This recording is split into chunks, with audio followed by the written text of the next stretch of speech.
One thing about me is I used to weigh 300 pounds. And when I got out of high school, I lost almost half my body weight. And after many years of working really hard, I said I should get a plastic surgery to remove my extra skin. So I went and booked a circumferential body lift, which means they took a bunch of skin from my front and my back.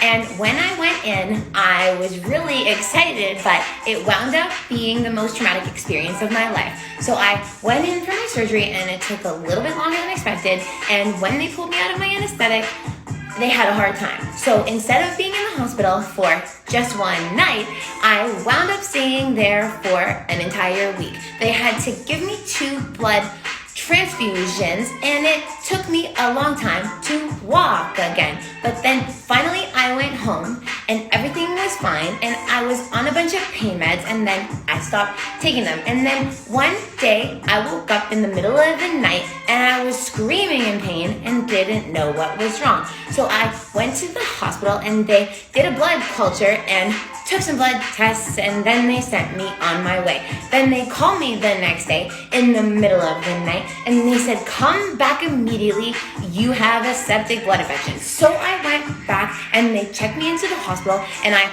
worked with the infectious diseases team. And I said, am I gonna die? And they said, we're gonna do everything we can. And I was like, what the heck? For like 2 seconds, I had the body that I always wanted, and now suddenly I might not have a body at all because I might die. So I stayed in the hospital, and then they sorted it out, and they injected me with a bunch of different antibiotics, and they sent me home on a portable IV where I sat at home and did it at home for a few weeks. And then they took it out, and I was really satisfied with the results, and all the doctors were amazing, and I'm so grateful that it happened. But it was very traumatic and I didn't expect it. But if I had to do it all again, I probably would.